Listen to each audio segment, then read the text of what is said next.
ओम शांति। मीठे बच्चे, जो संकल्प तुम्हारा ईश्वरीय सेवा अर्थ चलता है, कोई भी संकल्प अंदर में ईश्वरीय सेवा के लिए, उसे शुद्ध संकल्प कहेंगे। कि ईश्वर का जो काम है वो मुझे करना है। अगर मुझे पवित्रता, सुख, शांति, सातों गुण फैलाने के लिए, बोने के लिए, बढ़ाने के लिए विचार चलते हैं, संकल्प चलते हैं, तो इन सब संकल्पों को शुद्ध संकल्प कहेंगे।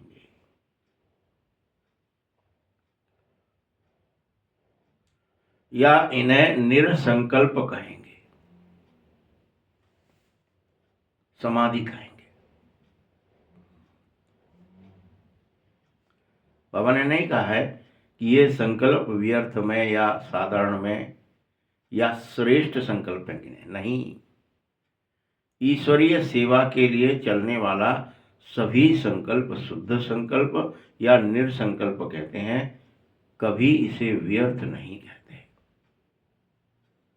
आपका कोई भी संकल्प जब चलने लगे ईश्वरीय काम के लिए, तो फिर व्यर्थ संकल्प नहीं कि वो संकल्प चल रहे थे, हम क्या करते, हम तो देह दुनिया को भूले ही नहीं। कई बार हो सकता है ये बात कंप्लेन हो कि बाबा तो कहता देह दुनिया को भूल जाओ, सन्नाटे में चले जाओ, हम तो गए ही नहीं। तो हमारी तो निर्विकल्प समाधि या निरसंकल्प स्थिति हुई नहीं। बाबा ने आज कह दिया यह सब निरसंकल्प कहे जाएंगे। प्रश्न है, विकारों से बचने के लिए कौन सी फर्ज अदाई पालन करते भी अनासक्त रहो?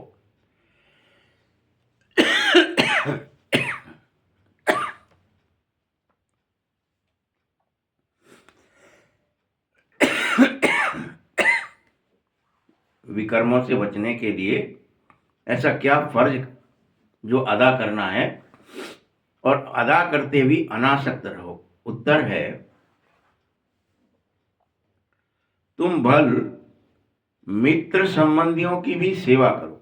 कोई दिक्कत नहीं, तुम्हारा रिश्तेदार है, मित्र है, संबंधी है, घर का है, परिवार का सदस्य है, उसकी सेवा करो। परंतु सेवा करते समय दृष्टि अलौकिक ईश्वरीय रख करके करनी है। ये मेरा है, ये मेरा रिश्तेदार है, ये मेरा भाई है, पति है, पत्नी है, बेटा है, बेटी है, बहू है, ऐसा नहीं करना है। ईश्वरीय अलौकिक दृष्टि रख करके कि ये भगवान का है, यह भी ईश्वर का है, इसको भी ईश्वर ने एक्टिंग करने के लिए भेजा है, ऐसा समझ कर करो। बस उसमें अंश मात्र भी मोह नहीं होना चाहिए। मेरा है, मेरे घर का है, मेरा फलाना है, कोख का है, मोह की रग नहीं, तब तो कर सकते हो। शर्त है, अगर किसी भी विकारी संबंध से, विकारी संबंध मतलब खास है, तो विकारी संबंध हो गया।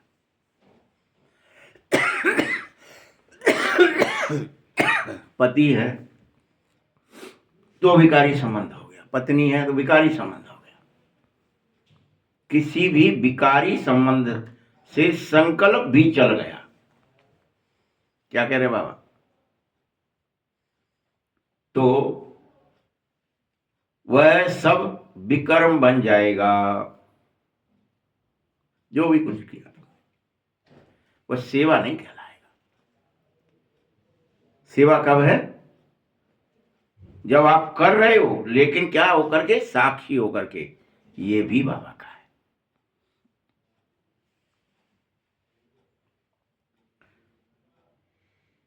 इसीलिए बाप का सख्त आदेश है कि भल फर्ज अदाई करो, लेकिन अनासक्त होकर फर्ज अदाई पालन करनी है, आसक्त होकर नहीं कि मेरा भी फर्ज है उसके प्रति, वो मेरा पति है, मेरी पत्नी है, मेरा भाई है, मेरा बच्चा है, मेरा नाती है, पंती है, पोता है, जो भी है।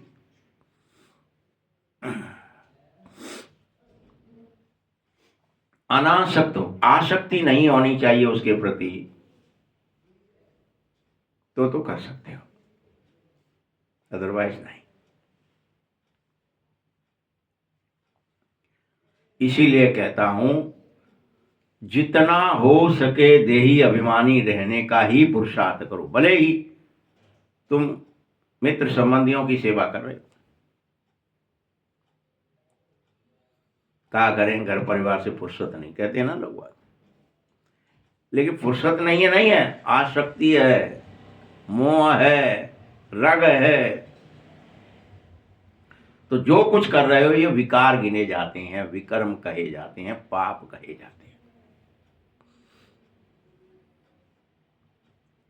और उनके बीच में भी कर अनासक्त होकर कर रहे हो तो फर्ज अदाई कही जाएगी। ओम शांति। आज तुम बच्चों को बाप संकल्प, विकल्प, निरसंकल्प अथवा कर्म, अकर्म और विकर्म पर समझा रहा है। बाबा ने आज डिटेल में 3 चीजों पर, संकल्प, विकल्प और निरसंकल्प पर समझाया। कर्म, अकर्म और विकर्म पर डिटेल में समझाया है इस स्मृति में। आज बाबा यही पढ़ाने आया। जब तक तुम यहां हो इस संसार में, तब तक संकल्प तो जरूर रहेंगे, ये कभी खत्म नहीं होगा, ये याद रख लेना। कोई ये सोचे कि हम हैं और हमारी तो समाधि लग गई है, अब हमारे अंदर कोई अच्छा या बुरा विचार ही नहीं आ रहा है, हम तो अखंड समाधि में चले गए, बाबा मना कर रहा है, ऐसा नहीं हो सकता। विचार तो रहेंगे। संकल्प धारण किए बगैर कोई मनुष्य एक क्षण के लिए भी रह नहीं सकता है, ये भी कह रहा है बाबा। अगर आप ये सोचकर बैठे हो कि हम ध्यान में बैठते, योग में बैठते, याद में बैठते, तो बड़ा भारी संकल्प चलता है, तब चेक होता है कि मर गए, इतने विचार चलते हैं।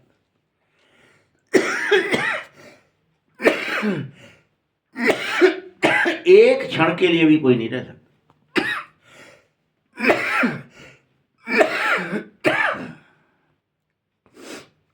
नींद में भी हो, तुम किसी भी अवस्था में हो, लेकिन संकल्प चलते रहते हैं।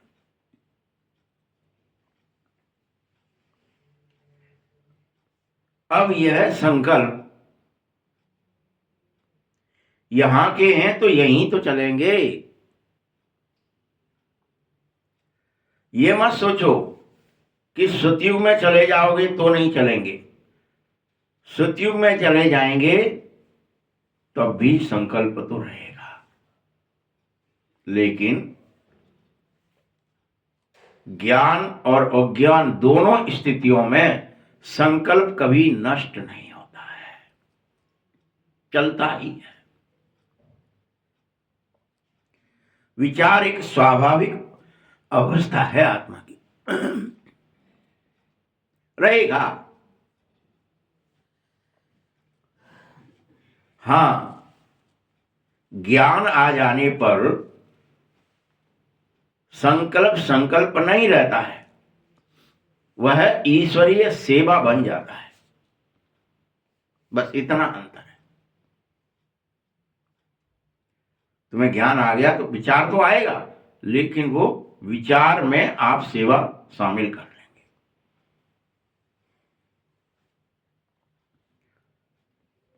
और ईश्वरीय सेवा अर्थ निमित्त बन जाओगे। इसीलिए यज्ञ अर्थात संकल्प चलता है, वह संकल्प नहीं निरसंकल्प कहलाने लग जाता है, क्योंकि वो यज्ञ के लिए चल रहा है, स्थापना के लिए चल रहा है। कुछ कंस्ट्रक्टिव चल रहा है, विकास के लिए चल रहा है, विनाश के लिए नहीं चल रहा है, आत्म कल्याण के लिए चल रहा है, विश्व कल्याण के लिए चल रहा है, स्व कल्याण के लिए चल रहा है। वह छल कपट के लिए, दूसरे को दुख देने के लिए नहीं चल रहा है। संकल्प तो है, दैत्य संकल्प और देव संकल्प यही है।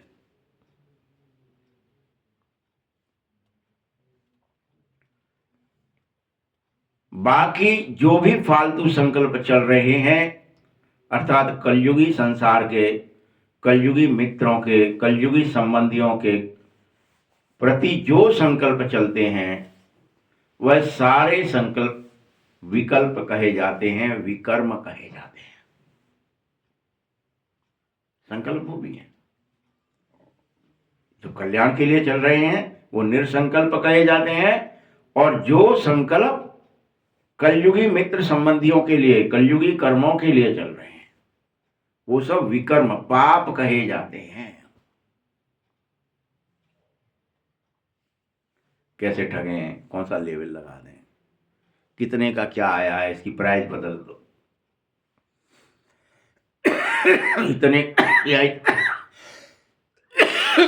बेच देंगे, ये फायदा कर लेंगे, ये हो जाए। जो भी कपट के लिए, छल के लिए, भेष बदलने के लिए, कलयुगी कर्म के लिए चल रहे हैं, वह सब व्यर्थ है, पाप है, विकर्म है।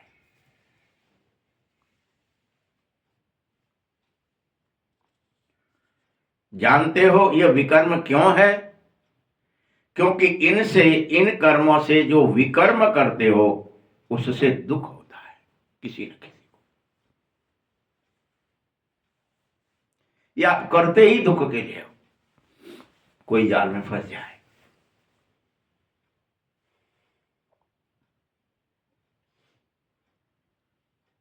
इसीलिए जो भी यज्ञ प्रति, ईश्वरीय सेवा प्रति संकल्प चलेगा, वह गोया निरसंकल्प कहलाएगा, योग युक्त कहलाएगा।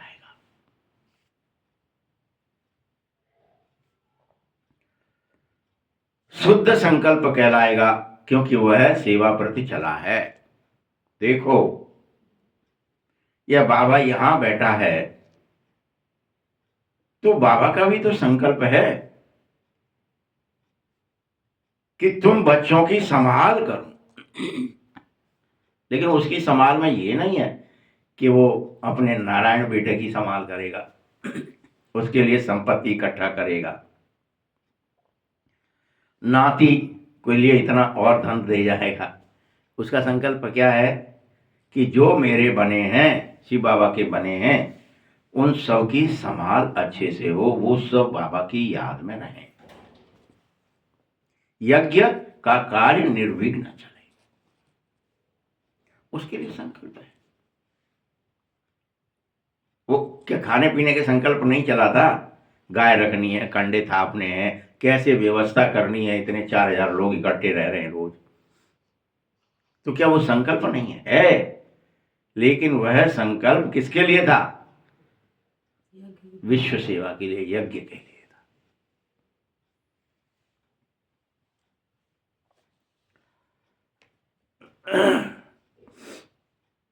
जैसे वह संकल्प सर्विस करने का, माँ बाप का संकल्प जरूर चला, परंतु यह संकल्प संकल्प नहीं है, क्योंकि इससे कोई भी विकर्म नहीं बन सकता है। दूसरों का भला ही होगा, सबका भला ही होगा।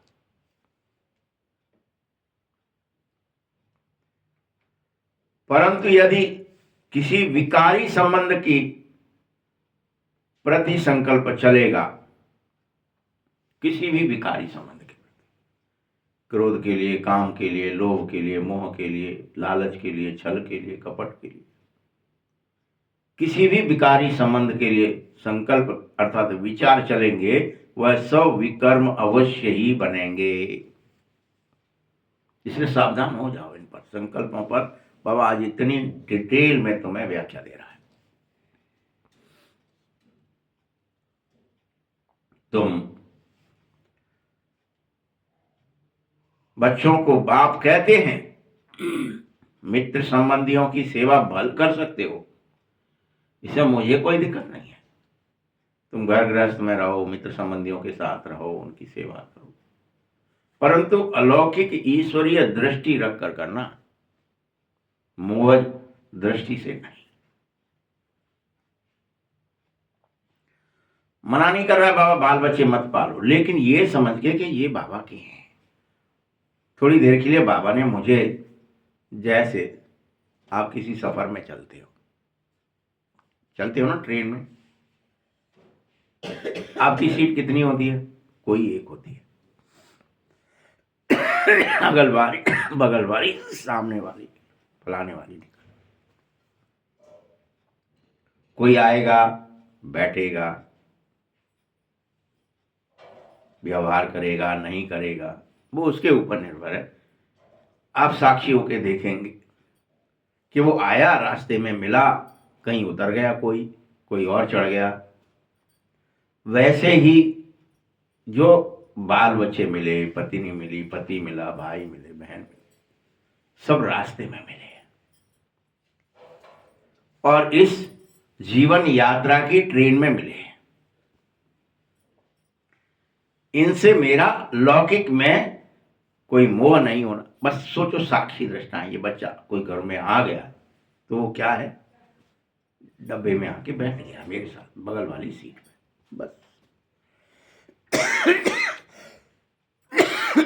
हम एक दूसरे से बात भी करते नहीं करते क्या? कुछ खाते पीते तो उसको भी कहते भाई साहब ले रहे हो क्या? हंसते, ठाका मारते, बातें करते। जिसको जब उतरना होता है खुशी खुशी उतरते, फिर चले दूसरे आ जाते। सेम वैसे ही है। तब तो आप ईश्वरीय दृष्टि से सेवा कर सकते हो, अलौकिक ईश्वरीय दृष्टि। मना ही नहीं की बाबा ने।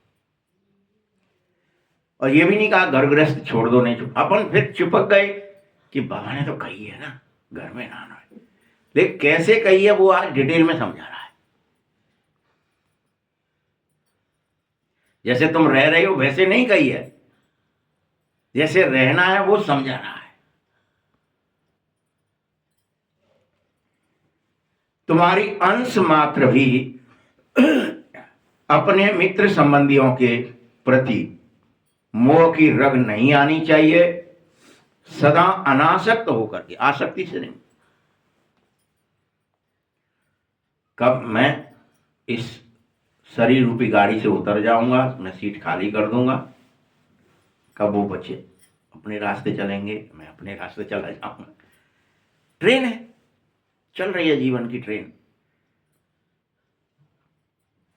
मतलब कुछ आसक्ति नहीं कि छूट जाएगा, कि मिल जाएगा, आए मर गए, अब मैं उतर जाऊंगा, मेरे बच्चों का क्या होगा। आसक्ति नहीं।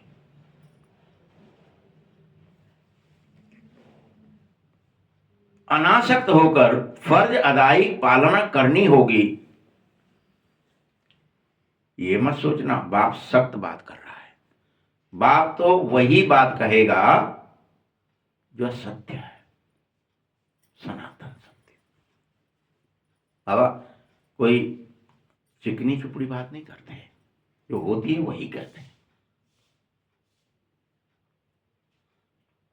परंतु जो कोई यहां होते हुए भी कर्म संबंध में चला जाता है तो फिर उसके कट लग जाती है, उसके पाप नहीं मिटते हैं। ये तो मेरा है, इसके साथ मोह कर लो, आसक्ति कर लो, लगाव कर लो। मैं ही तो इसका एकमात्र हूं, गोद में भरो गोद में। लेकिन क्या समझ के?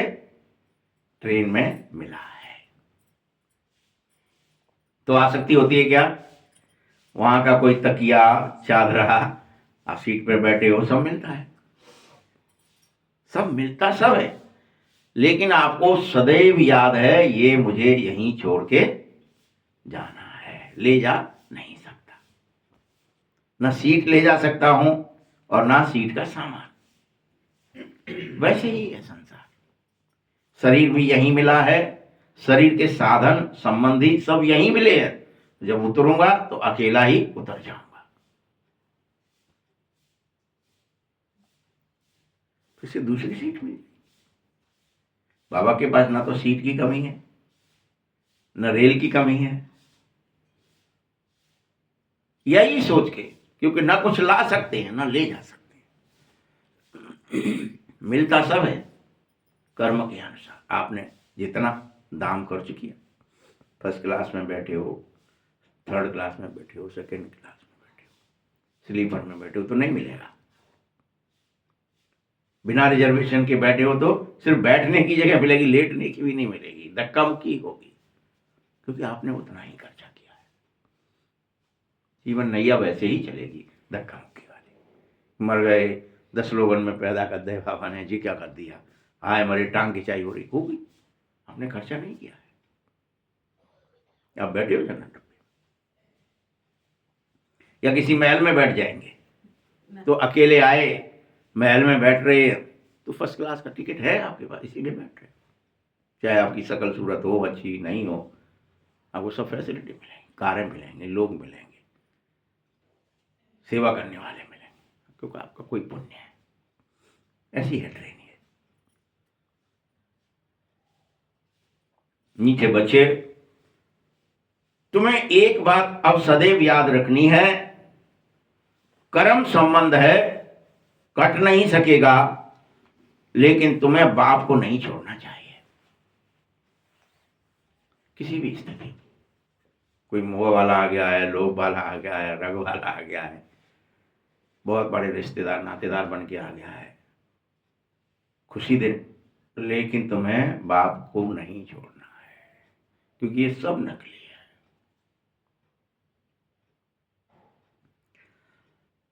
हाथ पकड़ा होगा तो कुछ न कुछ तो पद प्राप्त होगा। अभी तो हर एक अपने को जानो, स्वयं को जानो और चेक करो इस समय मेरे में कौन सा विकार है। मोह ज्यादा है कि लोभ ज्यादा है, कि अनासक्ति ज्यादा है, कि अहंकार ज्यादा है, कि ईर्ष्या है, ये क्या है, जानो कौन सा विकार है और क्या मुझे खत्म करना है। अगर आप में कोई एक भी विकार है तो जरूर देह अभिमान तो है ही है। ये चेक में आ रहा है, ये देह अभिमान चेक में नहीं आता है कि मुझे सोल कॉन्शियस है कि बॉडी कॉन्शियस है, आसक्ति है कि अनासक्ति है, साक्षी हूं कि नहीं हूं। उस ट्रेन में तो आप बैठते हो तो उत्सुकता रहती है उतरना है, लेकिन ये मोह रूपी ट्रेन कैसी हो जाती है, फिर बैठे बैठे थोड़े कई दिन हो जाते हैं ना, जब वो तो 1 दिन 2 दिन चलते हो, कभी कभी सफर होता है तो भी आसक्ति हो जाती है, यार जहाँ हमारे को चुराई तो ना हो। फिर जब चलेंगे तो 1 घंटा पहले से ढूंढे, बंद कर लो, पैक कर लो, चलना है, जूता चप्पल कहाँ है, फलाना कहाँ है, मोबाइल कहाँ है, चार्जर कहाँ है, ढूंढो, पैक करो जल्दी से, उतरने वाले 1 घंटे। लेकिन यहाँ ऐसा नहीं हो पा रहा है आपका। आप ट्रेन से उतरने वाले हो तो और ज्यादा रग हो जाती है सीट से, ये सीट न छूट जाए, ये कंबल न छूट जाए, ये तकिया ना छूट आए, मर गए हम, ये छोड़ के कहाँ जाएंगे, हॉस्पिटल मत ले जाओ, डॉक्टर पे ले चलो, मर न जाए, बड़ी गड़बड़ हो जाती, क्योंकि जरा ज्यादा देर रह लिए, अनासक्त हो जाओ वस्तु, व्यक्ति, शरीर, संबंध सबके प्रति, घर, परिवार, समाज इकट्ठा कर लिया था, मेरा इतना में कुछ नहीं है तेरा।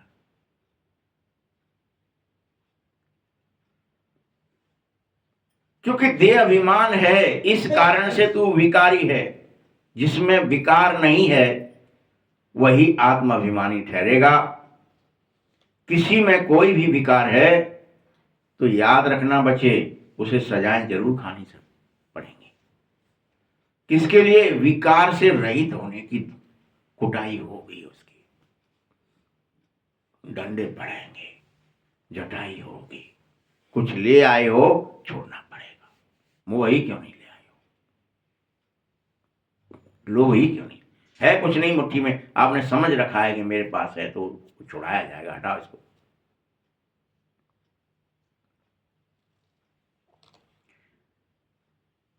तभी सजाओं से मुक्त हो सकोगे, विकारों से रहित होने पर ही। तब तक मार पड़ती रहेगी।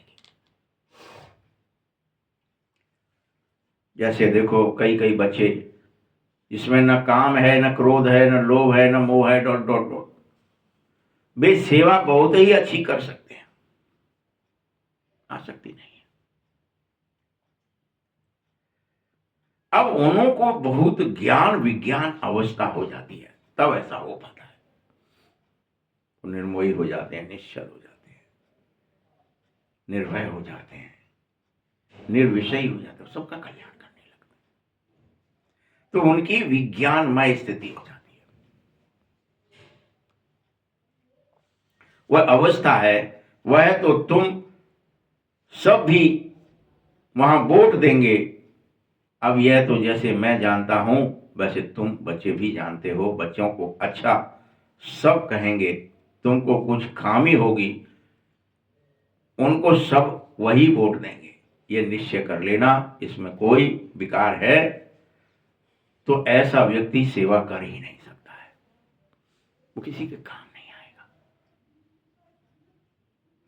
अगर आप किसी के काम नहीं आ रहे हो, सेवा नहीं कर रहे हो, तो कोई काम के नहीं हो।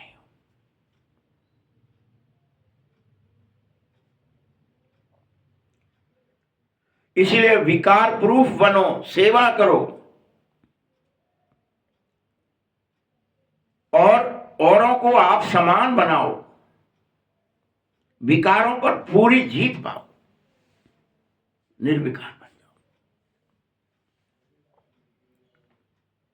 विकल्पों पर, बुरे संकल्पों पर पूर्ण जीत चाहिए तो मैं हर हाल में ईश्वर अर्थ संकल्प चलाने हैं। बस बाबा का काम करें, बाबा की सेवा करें, बाबा का आदेश माने और बाबा के लिए करें। बस ईश्वर अर्थ, तो वह सारे संकल्प जो ईश्वर अर्थ हैं वह निरसंकल्प कहे जाएंगे, वो समाधिस्थ कहे जाएंगे। वास्तव में ऐसा निरसंकल्पता कुछ होती नहीं है। अगर तुम सोचें कि शायद इसके संकल्प जीरो हो गए होंगे, ऐसा कुछ होता ही नहीं है। बाबा ने पोल खोली है यहाँ संसार की।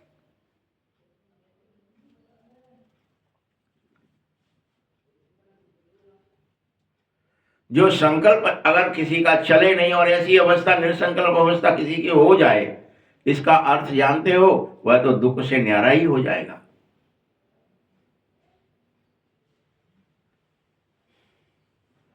वह तो अंत में जब तुम हिसाब किताब चुकतू कर लेंगे सब,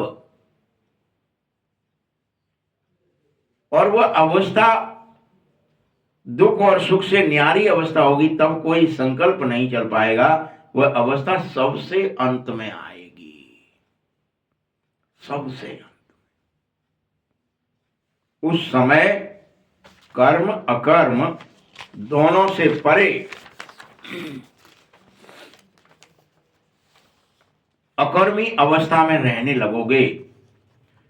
यहां तुम्हारा संकल्प जरूर चलता है, क्योंकि तुम सारी दुनिया को शुद्ध बनाने के अर्थ निमित्त बने हुए हो, तो उसके लिए तुम्हारे शुद्ध संकल्प जरूर जरूर चलेंगे ही चलेंगे। सतयुग में शुद्ध संकल्प चलने के कारण ही तो तुम्हारे कर्म होते हुए भी कर्म बंधन नहीं बनते हैं, संकल्प संकल्प नहीं कहलाते हैं, कोई विकल्प नहीं बनते हैं।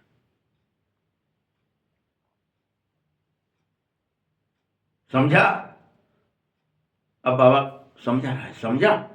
यह बात समझा कि नहीं सतयुग में क्या होता है? अब कर्म अकर्म और विकर्म की गति तो बाप समझा दी, लेकिन वही विकर्मों से छुड़ाने वाला है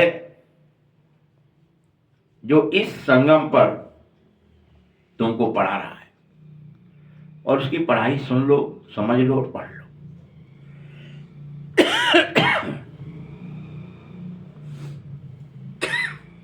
मीठे बच्चों, तुम अपने ऊपर बेहद सावधानी रखो, बहुत ज्यादा। अपने हिसाब किताब को देखो कि तुम यहां हिसाब किताब चुकतू करने ही तो आए थे, ऐसे तो नहीं कि यहां आकर भी हिसाब किताब बनाते रहोगे। अगर अब भी बाबा का बनने के बाद भी, तो फिर हिसाब किताब की सजा खानी पड़ेगी। मत बनाओ।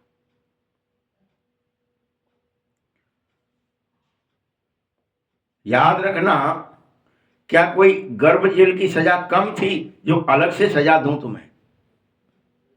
जीते जी सजा दूं, ये सबसे खतरनाक है।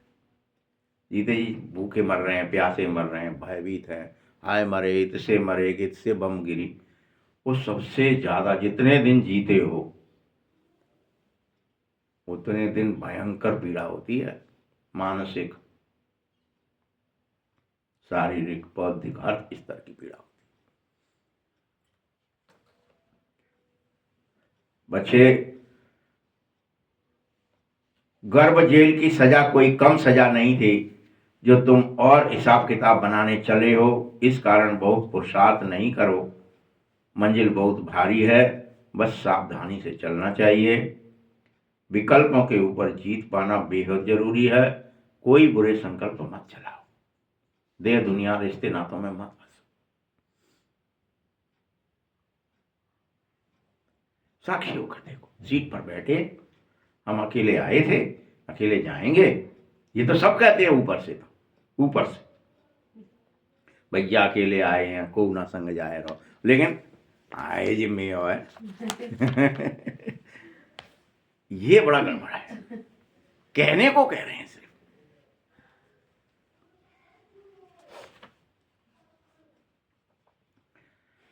अब कितने विकल्पों पर जीत तुमने पाई है, कितने तक निसंकल्प रहे हो, दुख से न्यारी अवस्था कितनी रहती है, ये सब चेक करो। या पड़े पड़े भी दुखी हो रहे, हाय मरे, कोई सुनना रहा हो, हाय मरे। बुढ़ापे में बड़ी दिक्कत होती, को अब हमारी बात ही ना मान, तू अब फलाना ना ने हमारा ठिकाना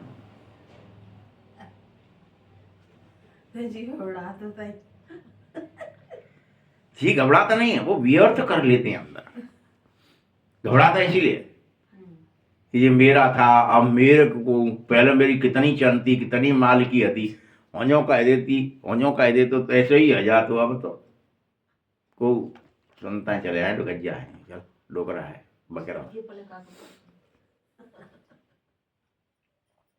तो दुख से और न्यारी अवस्था में रहना है। तुम अपने को जानो, जो खुद को नहीं समझ सका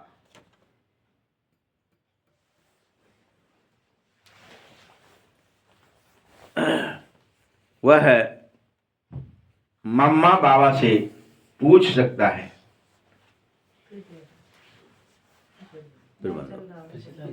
ठीक है। तुम बच्चों तो उसके बारिश तुम्हें बताना ही होगा। निर्संकल्प अवस्था में रहने से तुम अपने को क्या, किसी भी विकारी के विकर्मों को दबा सकते हो। पता है तुम्हें, इतनी ताकत तुम्हारे अंदर आ जाती है, उनको भस्म कर सकते हो, दूसरे के भी पाप। कोई भी कामी पुरुष अगर तुम्हारे सामने आएगा तो उसका वह काम का संकल्प तुम्हें देखने मात्र से भस्म हो जाएगा, चल नहीं सकता। भले वो दूर से आया है, कामी दृष्टि से देखने। जैसे कोई देवताओं के पास जाता है तो उनके सामने वह शांत हो ही जाता है, वैसे ही तुम भी गुप्त रूप में देवता हो, तुम्हारे आगे भी किसी का विकारी संकल्प नहीं चल सकेगा बच्चों। तुम्हें तुम्हारी दृष्टि पड़ते ही उसका विकारी संकल्प भस्म हो जाएगा, याद रखो। परंतु ऐसे बहुत कामी भी पुरुष हैं जिनका कुछ संकल्प अगर चलेगा तो भी वार नहीं कर सकेंगे। ऐसे बहुत ही कामी है कोई, तो संकल्प तो भले ही चल भी सकता है फिर भी, क्योंकि बहुत ज्यादा विकार है, लेकिन वह वार नहीं कर सकेगा। अगर तुम योग युक्त होकर खड़े रहोगे तो तुम बच्चों को यहां पर परमात्मा से यह शक्ति मिलती है कि तुम समस्त विकर्मों की आहुति दे सकते हो। भगवान से तुम्हें सामर्थ्य मिलती, ताकत मिलती, सामर्थ्य। परंतु कोई कोई ने अभी कायदे से आहुति दी नहीं होती है, इसीलिए गड़बड़ हो जाती है। तुम आहुति दे दो, सब सारी आहुतियां दे दो यज्ञ में, कुछ मत छोड़ो अपने पास। उन्हों का योग परमपिता परमात्मा से जुटा नहीं है तो बड़ी दिक्कत होती है। सारा दिन अगर तुम बुद्धि योग भटकाते रहेंगे, अर्थात देही अभिमानी नहीं बनेंगे तो गड़बड़ है। तुम्हें ना बुद्धि भटकानी है, हर हालत में देही अभिमानी बनना है। देह अभिमान होने के कारण किसी के स्वभाव में आ जाते हैं, जिस कारण से परमात्मा से प्रीत निभा नहीं पाते हो, अर्थात परमात्मा अर्थ सेवा करने के अधिकारी नहीं बन पाते। मीठे बच्चों, जो परमात्मा से सेवा ले फिर सेवा करता रहे, अर्थात पतितों को पावन बनाता रहे, वही मेरा सच्चा और पक्का बच्चा है। क्या कह दिया बाबा ने? जो, फिर से सुन लो, जो परमात्मा से सर्विस ले फिर सर्विस करता रहे, अर्थात पतितों को पावन बनाता रहे, वही मेरा सच्चा और पक्का बच्चा है। उन्हें बेहद बड़ा पद मिलता ही मिलता है, भारी पद मिलता है। अभी परमात्मा बाप खुद आकर के तुम्हारा पिता बना है। उस बाप को साधारण रूप में न जानकर कोई भी प्रकार का संकल्प उत्पन्न करना गोया विनाश को प्राप्त करना है। तुम भगवान को जानते नहीं है और साधारण समझ बैठे हो, तो किसी भी प्रकार का संकल्प उत्पन्न किया भगवान के प्रति शंका, तो समझो विनाश को प्राप्त हो जाओगे, तुम मिट जाओगे, नष्ट हो जाओगे। सावधान हो जाओ, अभी यह समय आ जाएगा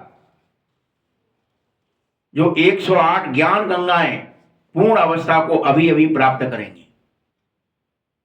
108। बाकी जो पड़े हुए नहीं, वे तो अपनी ही बर्बादी खुद कर रहे हैं, क्योंकि वे व्यर्थ संकल्प रोक नहीं पा रहे, वे आहुतियां दे नहीं पा रहे। यह निश्चय जानना चाहिए, जो कोई इस ईश्वरीय यज्ञ में छिपकर के गलत काम करेगा तो उसको जानी जाना नार बाबा अवश्य देख लेगा। वह फिर अपने साकार स्वरूप बाबा को टच करेगा। सावधानी देने अर्थ। इसीलिए कहता हूं, कोई भी बात छिपानी नहीं चाहिए। अगर भूल हुई है तो कोई बात नहीं, परंतु छुपाओ मत। बताओ कि मुझसे ये भूल हो रही है, बताने से ही आगे के लिए रास्ता मिलेगा और बच सकोगे। छिपाने वाला पूरी तरह नष्ट हो जाएगा। इसीलिए तुम बच्चों को हर हालत में सावधान रहना चाहिए। ऐसे नहीं यज्ञ में पहुंच गए, समर्पण हो गए, फलाना हो गए तो सब हो जाएगा, गलत कुछ किया बख्शा नहीं जाएगा। बच्चों को पहले से ही समझा रहा हूं। तुम बच्चों को अपने को समझना चाहिए कि व्हाट एम आई, मैं कौन हूं। मैं शरीर को नहीं कह रहा हूं बच्चे, मैं सदैव आत्मा से बात कर रहा हूं। तुम आत्मा हो। मैं आत्मा कहां से आई हूं ये सदैव याद रखो। किसकी संतान हूं ये याद रखो, कभी भूलो मत। मैं परम नाम से आई हूं, बाबा की संतान। आत्मा को यह मालूम पड़ जाए कि मैं आत्मा भगवान की संतान हूं, तब अपने बाप को जरूर याद करना चाहिए और याद करने से खुश रहना चाहिए। तुम बच्चे को खुशी तभी आएगी जब तुम मुझ बाप के ऑक्यूपेशन को जानो। बाबा करता क्या है। बाबा सात समुद्र वाला है, सातों गुण संसार को बांटता है, देता है। अथाह पवित्रता है, अथाह सुख है, अथाह शांति है, अथाह आनंद है, अथाह प्रेम है बाबा में। तो जब बाबा का ऑक्यूपेशन जान जाओगे तो तुम्हारे अंदर भी वो काम करने की क्षमता आएगी। मैं भी वही करूं, मुझे भी बाप समान बनना है। जब तक छोटे हो, बाप के ऑक्यूपेशन को नहीं जानते हो, तब तक उतनी खुशी नहीं रहेगी। इसलिए धीरे धीरे बड़े बनो। छोटे हो माने अभी विज्ञान में चले हो, बाबा के बारे में सब कुछ पता ही नहीं। अच्छा ऐसा भी है, अच्छा ऐसा भी है, सामर्थ्य शक्ति पता ही नहीं है। बड़े होते जाओ और खुशी का पारा चढ़ाते जाओ। पहले उसके भगवान के ऑक्यूपेशन को जरूर जानो कि बाबा करता क्या है, उसका बिजनेस क्या है, उसका धंधा क्या है, और वो हमारा कौन है ये भी जानो कि हमारा क्या लगता है। वह रहते कहां है। अगर कहीं आत्मा उसमें मर्ज हो जाएगी तो इसका अर्थ क्या हुआ। ऐसा होता ही नहीं है बच्चे। कोई कहे पानी का बुदबुदा है, पानी में मर्ज हो गया, खत्म हो गया, इसका अर्थ है कि वो था ही नहीं, गलत था वो। तो अगर ऐसा कहते आत्मा मर्ज हो जाएगी, इसका अर्थ क्या हुआ जान गए। आत्मा विनाशी चीज हो गई कि आत्मा भी विनाश हो जाती। आत्मा का कभी विनाश होता ही नहीं। मर्ज कैसे हो गया, मर्ज नहीं होती है। तुम इस अविनाशी खुशी में रहो कि मैं भी अमर हूं, अजर हूं, अविनाशी। मैं विलीन नहीं होंगी बाबा में। कोई बच्चा पैदा भी हो जाए मान लो किसी को, तो बाप में से बना है और मरेगा तो बाप में घुस जाएगा क्या। बच्चे का अलग पार्ट है, बाप का अलग पार्ट है। स्थूल में भी उसकी अपनी आइडेंटिटी है। मीठे बच्चों, तुम्हारे पास जो जिज्ञासु आवे उनसे पूछो कि तुम यहां क्या पढ़ने आए हो, उससे क्या मिलेगा। तो उस कॉलेज में तो पढ़ाने वाले बताते हैं कि हम डॉक्टर बनेंगे, इंजीनियर बनेंगे, वकील बनेंगे, डॉट डॉट डॉट। तो अभी उन पर विश्वास करो कि यहां बरोबर पढ़ के नर से नारायण बनते हैं। ये विश्वास, यह स्टूडेंट ही बताएंगे कि दुख की दुनिया, जिसको नर्क, हेल या डेविल वर्ल्ड कहते हैं, उसके अगेंस्ट हेवन अथवा डिटी वर्ल्ड, स्वर्ग कहा जाता है, वह स्थापित किया जा रहा है। समझाओ। यह भी अभी तुम जानो, समझ भी सको कि वह स्वर्ग नहीं है, यह नर्क है, यह दुख की दुनिया है। पाप आत्माएं यहां रहते हैं, सब पाप के विचार करते हैं, सब एक दूसरे को दुख देना चाहते हैं। तभी तो सब उस भगवान को पुकारे, हे प्रभु बचा। मरे ये तो हमारे होकर हमको ठग रहे हैं। हमसे प्रेम करते नकली, किस लिए करते, ठगने के लिए करते, बेईमानी करने के लिए करते, कपट के लिए करते, छल के लिए करते, लूटने के लिए करते। सारे रिश्ते ऐसे हो गए। तुम हमें पुण्य की दुनिया में ले चलो प्रभु। ये बच्चे जो पढ़ने आए हैं वह जाने कि हमको बाबा पुण्य की दुनिया में ले चलेगा।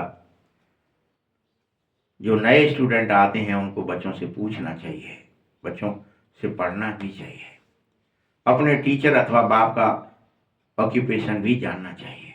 बाप थोड़े ही अपनी सराहना खुद बैठ करेगा कि मैं बहुत बड़े तोप हूं। कौन बताए, आपस में बताओ।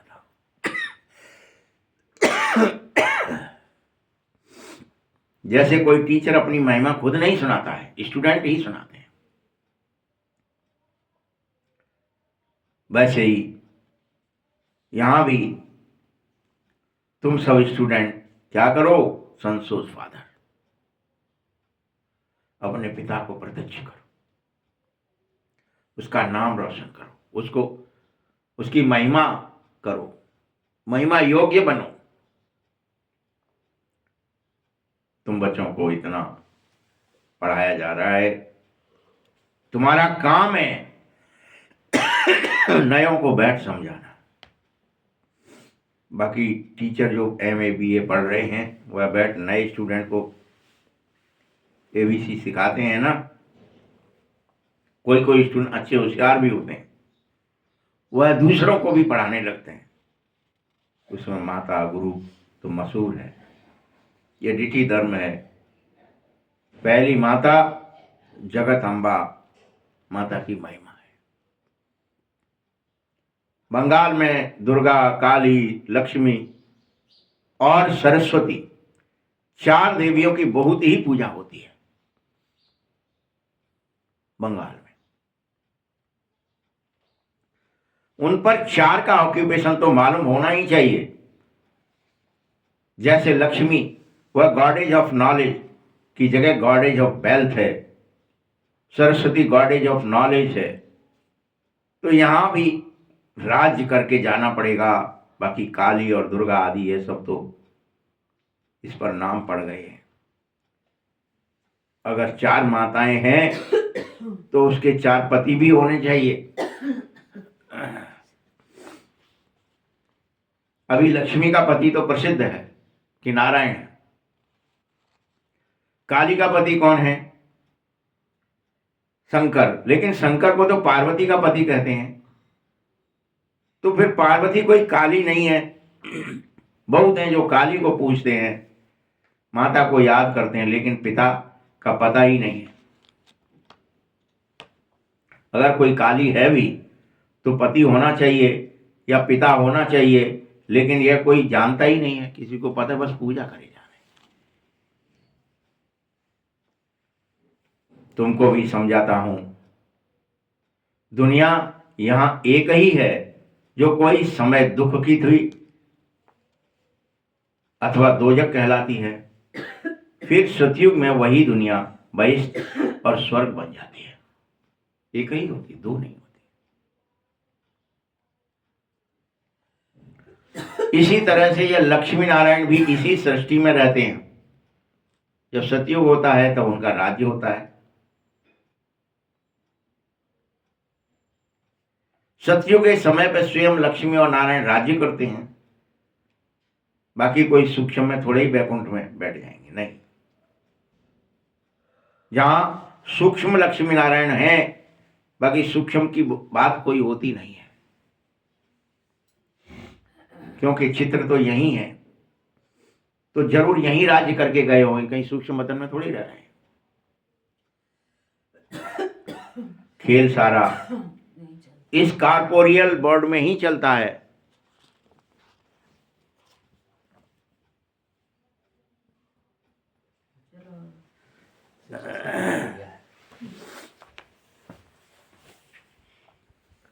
हिस्ट्री, ज्योग्राफी इस कॉर्पोरियल वर्ल्ड की ही है। सूक्ष्म वतन की कोई हिस्ट्री ज्योग्राफी होती ही नहीं है बच्चे। लेकिन तुम सभी बातों को छोड़ो। तुमको कोई नया आवे तो पहले पहले अल्प सिखाओ, फिर वे समझाओ कि अल्प है ईश्वर, सुप्रीम सोल, भगवान, बाप। शिव बाबा, जो भी नाम था उसका। जब तक ये समझा नहीं है तब तक तुम्हें परमात्मा के प्रति प्यार हो ही नहीं सकता, जागृत ही नहीं होगा प्रेम, जब तक बाबा को समझ नहीं लोगे।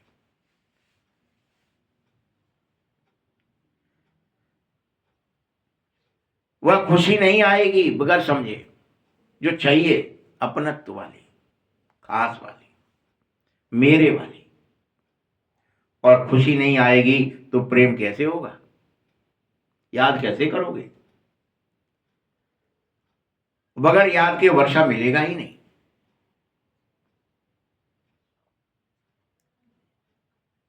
इसीलिए पहले पहले जब तक बाप को न जाने तब तक उसके ऑक्यूपेशन को जानकर खुशी कैसे आवेगी। आप कहें कि लो वो वर्षा देता है, वो ये करता है, पहले उसको तो जानो, वो है कौन, अल्लाह है कौन, कैसा है, कैसा दिखता है, क्या करता है, तुम्हारा उसके साथ क्या रिश्ता है।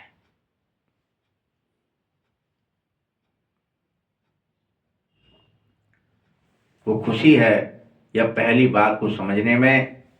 बाबा को एवर हैप्पी कहते हैं, वह आनंद स्वरूप है, सच्चित आनंद स्वरूप, उसी के हम बच्चे हैं। तो क्यों न वह खुशी आनी चाहिए। खुशी ऐसी वैसी नहीं चाहिए। क्या कह रहा है बाबा, गुदगुदी आ जानी चाहिए। गुदगुदी तो समझते हैं। गुदगुदी तुम्हें क्यों नहीं आती है? मेरे नाम से, मेरे काम से, मुझसे प्रेम होगा तो आएगी।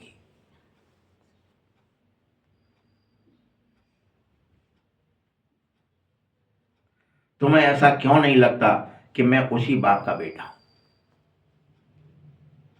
बोलो बच्चे।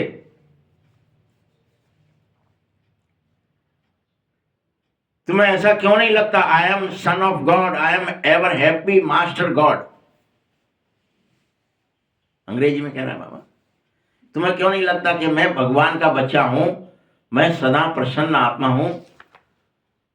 क्यों नहीं लगता? लगना चाहिए, गुदगुदी आनी चाहिए।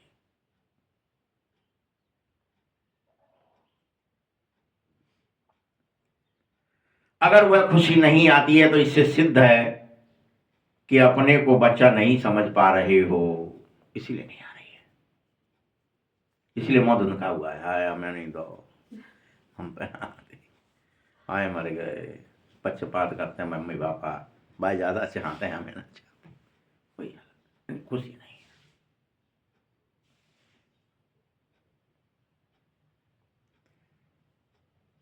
भगवान सदैव हैप्पी है, प्रसन्न चित्तात्मा है। तुम भी सदैव प्रसन्न आत्मा बनो, तभी तो तुम उसके बच्चे। अगर तुम उस ऐसे परमपिता परमात्मा को नहीं जानते तो बात भी सहज है कि तुम्हारी खुशी भी बचेगी नहीं, दुख हो जाएगा, माया में चले जाओ। कोई कोई यह ज्ञान सुनने के बदले शांति अच्छी लगने लगती है, क्योंकि बहुत हैं जो ज्ञान उठा भी नहीं पा रहे, बेचारे उठ ही नहीं रहा उनसे ज्ञान।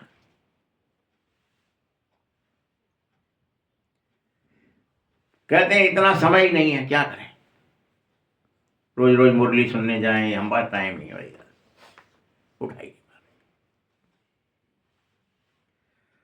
बस इस अल्प को भी जानकर साइलेंस में रहो तो भी बहुत अच्छा है। देखो सन्यासी लोग पहाड़ों की कंदराओं में जाते हैं और मुझ परमात्मा बाप की याद में बैठ जाते हैं। वैसे परमपिता परमात्मा की उस सुप्रीम लाइट की याद में रहें तो भी अच्छा है, जैसे वो रहते हैं तो भी अच्छा है। उसकी याद से सन्यासी भी निर्विकारी बन जाते हैं, याद करने मात्र से।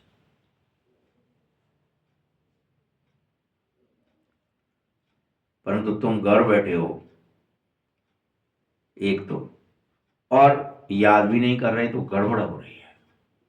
बस घर बैठो लेकिन याद करो। गड़बड़ क्या हो रही है? सुनने आ गए, मुरली सुन ली, फिर घर बैठ गए, फिर बाल बच्चों में डूब गए, फिर देह दुनिया में फंस गए, फिर उसको ही खेल समझ बैठे, सीट को ही, जिंदगी को ही, रेल को ही सब कुछ मान लिया। ये गलत है। बस घर बैठो लेकिन याद में बैठो, क्योंकि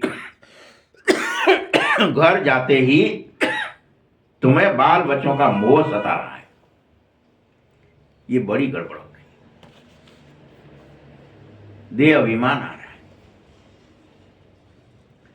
स्वयं को आत्मा की जगह देह समझ बैठे हो, इसीलिए तो सन्यास करते हो, भाग जाते हो। अरे भैया यहां तो बड़ी गड़बड़ होती है, चलो इससे अच्छा है जंगल में चलते हैं, हमसे नहीं हो पा रहा। घर जाते हैं तो फिर वही हो जाता है, इसलिए भागते, डर के मारे। अरे पवित्र बन जाओ, तो उसमें बहुत सुख है, और तुम सन्यासी से भी बड़े बन सकते हो, सबसे बड़े। निश्चल, निष्कपट, निर्मल होकर के सेवा करो, निर्मोही होकर सेवा करो।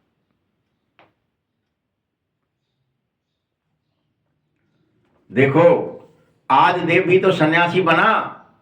ये सामने उसका आदिदेव का चित्र है, मंदिर है, जहां वह तपस्या भी कर रहा है।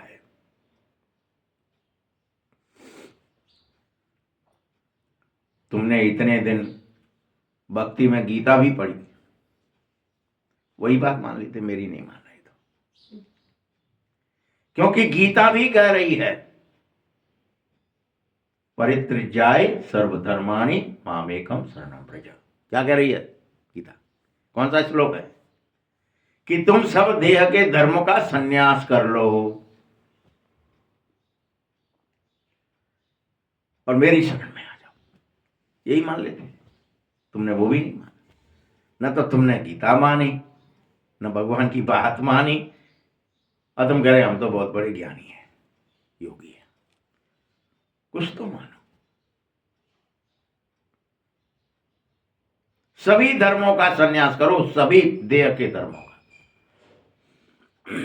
मैं माता का धर्म निभा रहा हूं, पिता का धर्म निभा रहा हूं, भाई का धर्म, बहन का धर्म निभा रहा हूं, नहीं।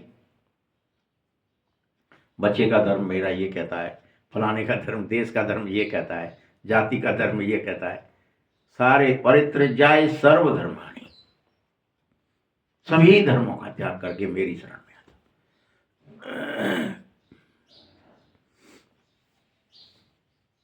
तो तू महात्मा है, संन्यास कर,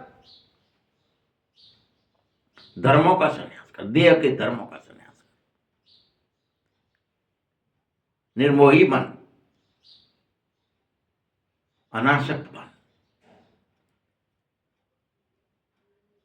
अगर तू अभी जीते जी संन्यास करेगा तो रियल में महात्मा बन जाएगा, महान आत्मा कहलाएगा।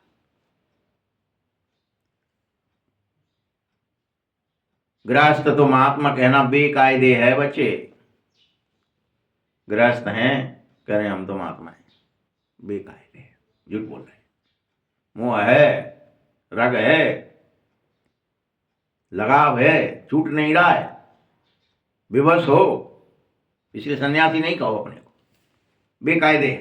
तुमको तो परमात्मा ने आकर सन्यास करा दिया है, करो। सन्यास करते ही सुख के लिए हो। महात्मा कभी दुखी नहीं होते हैं बच्चे।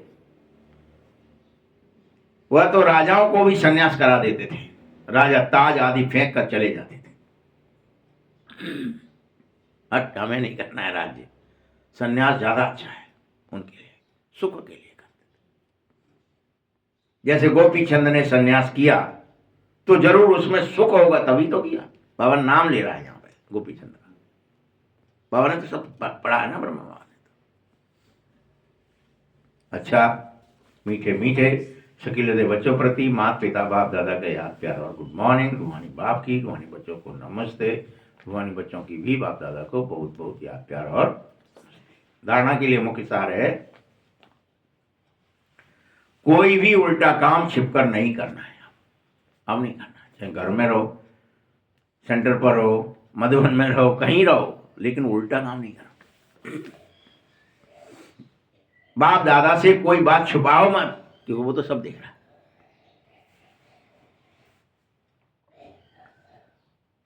बहुत बहुत सावधान होकर रहो, छुपाना नहीं है। कोई विकर्म हो रहा है, कोई विकारी प्रवृत्ति है, झूठ है, चोरी है, छल है, कपट है, कुछ भी है, छुपाना नहीं। यज्ञ में कोई विघ्न डाल रहे हो, छुपाओ। दूसरा पॉइंट है, स्टूडेंट सोच मास्टर, जो पढ़ा है वह दूसरों को पढ़ाए। एवर हैप्पी, गॉड के बच्चे हो, ये स्मृति से अपार खुशी में रहो। किसके बच्चे हैं हम? जो भगवान सदा ही खुश है, हैप्पी है, उसके बच्चे हम भी हैप्पी हैं। वरदान है,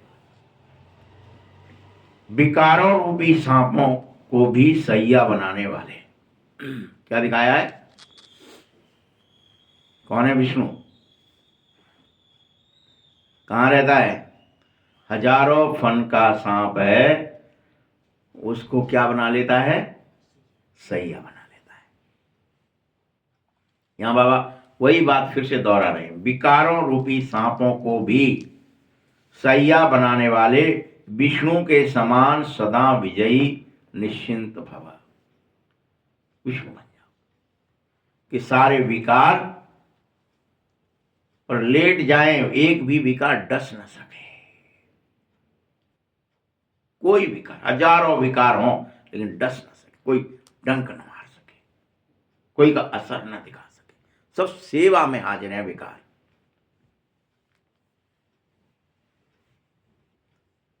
गुलाम बन जाए। जो विष्णु की सैया, शेष सैया दिखाई गई है, यह आप विजयी बच्चों के सहयोगी जीवन की यादगार ही तो है। विजयी कैसे बनो? शेष सैया की तरह, विकार होते हुए भी विकार डसे नहीं। सहयोग द्वारा विकर्म रूपी सांपों को अधीन करो। जो बच्चे विकारों रूपी सांपों पर विजय प्राप्त करते हैं, उन्हें आराम की सैया बना देते हैं, वह सदा विष्णु के समान हर्षित, मुख, निश्चिंत और निर्विघ्न रहते हैं। वह विष्णु कहलाते हैं। सदा यह चित्र सामने रखना, देखना कि कभी कोई विकार के अधीन तो नहीं हुआ, अधिकारी हूं कि नहीं, कोई सांप डस तो नहीं रहा।